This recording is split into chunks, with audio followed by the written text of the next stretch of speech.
Como pode uma nação fundada na ideia de liberdade ter sido construída sobre a escravidão?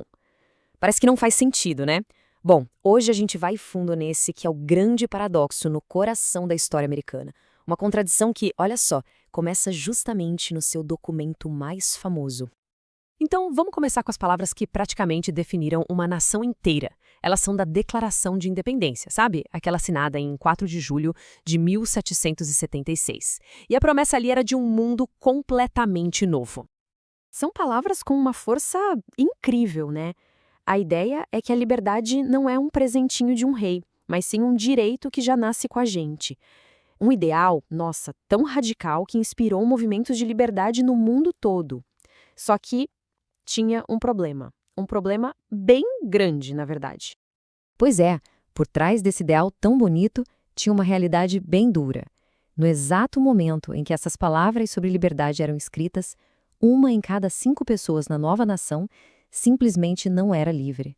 Eram consideradas propriedade. E isso, claro, nos leva a uma pergunta bem desconfortável. Como é que as mesmas pessoas que escreveram essas palavras tão inspiradoras sobre liberdade podiam, ao mesmo tempo, ser donas de outras pessoas? Será que era só a hipocrisia pura e simples? Ou tem algo mais profundo, mais complexo acontecendo aí? Ok, para tentar entender essa contradição, a gente vai mergulhar no trabalho de um historiador chamado Edmund S. Morgan. E o interessante é que ele não só fez essa mesma pergunta, como também chegou a uma resposta, uma resposta bem surpreendente e até perturbadora. A tese do Morgan é chocante. Ele diz que não foi coincidência. Para ele, liberdade e escravidão estavam, na verdade, profundamente interligadas, de um jeito bem perturbador. Elas não só existiram ao mesmo tempo, de uma forma sombria, uma coisa acabou tornando a outra possível. E o mais curioso é que esse paradoxo era ainda mais forte, mais evidente, justamente na Virgínia. Pensa só, o mesmo estado que nos deu os maiores defensores da liberdade, como Thomas Jefferson e George Washington, era também o epicentro da escravidão. 40% de todas as pessoas escravizadas no país estavam lá. A pergunta é, como isso é possível? Para entender como isso aconteceu, o Morgan nos leva numa viagem no tempo. A gente vai voltar um século antes da Revolução para um lugar e uma época bem específicos, a Virgínia colonial. Então, no comecinho, a força de trabalho da colônia era formada principalmente por servos brancos vindos da Inglaterra. A ideia era que eles trabalhavam por um tempo e, em troca, ganhavam liberdade e terra. Só que essa promessa de oportunidade acabou criando um problema, e um problema explosivo para a elite dona das terras. Imagina só o cenário. Cada vez mais ex-servos se tornando livres, mas sem terra, sem dinheiro. Eram jovens, cheios de ressentimento, e o ponto-chave: eles estavam armados. Isso era literalmente uma receita para o desastre. O próprio governador da colônia, um cara chamado William Berkeley, resumiu bem o pânico da elite da época. Ele estava, assim, apavorado com essa população instável. E os medos dele, eles estavam prestes a se tornar realidade. E essa tensão toda explodiu em 1666, no que ficou conhecido como a Rebelião de Bacon. E olha, não foi qualquer coisa. Foi o maior levante popular nas colônias antes da própria Revolução Americana. Basicamente uma guerra de classes, com homens brancos pobres se revoltando de forma bem violenta contra a elite rica. A rebelião acabou sendo esmagada, claro, mas deixou a elite de proprietários da Virgínia completamente em pânico.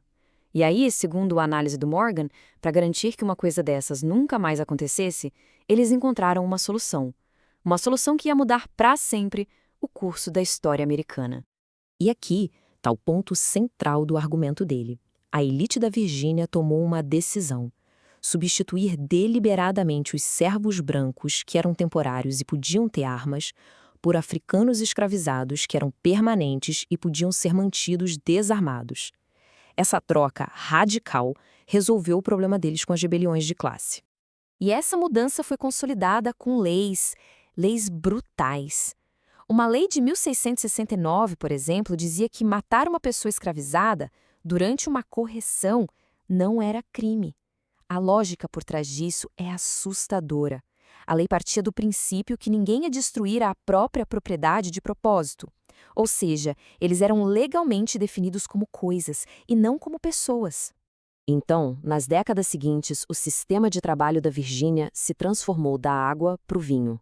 A chegada de servos brancos praticamente parou. Enquanto isso, o número de navios trazendo africanos para serem escravizados disparou. Isso criou uma matemática social nova e terrível nas colônias. Pensa bem, a estabilidade que a elite tanto queria foi comprada. E o preço foi trocar a ameaça de uma rebelião de trabalhadores brancos pela submissão permanente de trabalhadores negros. A existência dessa classe de escravizados, permanente e racialmente definida, acabou unindo os brancos da Virgínia. De repente, o fazendeiro rico e o pequeno agricultor pobre tinham algo em comum: o status de serem homens livres. Um status que era definido justamente em oposição à população escravizada. Beleza. Agora vamos voltar para 1776. Vamos voltar para o Thomas Jefferson e para a Declaração de Independência, para entender como essa nova ordem social, essa estabilidade, tornou aquelas palavras sobre liberdade possíveis. E é aqui que o argumento se fecha. Aquela liberdade que os líderes da Virgínia defenderam de forma tão bonita, ela só foi possível por causa da estabilidade que a escravidão criou. Ao criar essa subclasse de escravizados, eles se livraram da ameaça de uma revolta dos brancos pobres. Isso uniu a sociedade branca e deu a eles, a elite, a confiança necessária para desafiar um rei. Olha, a questão aqui não é só apontar o dedo e chamar os pais fundadores de hipócritas. É tentar entender algo bem mais profundo, a conexão estrutural entre duas forças que, por mais opostas que pareçam, nasceram juntas na história americana. A liberdade de alguns, construída sobre a escravidão de outros.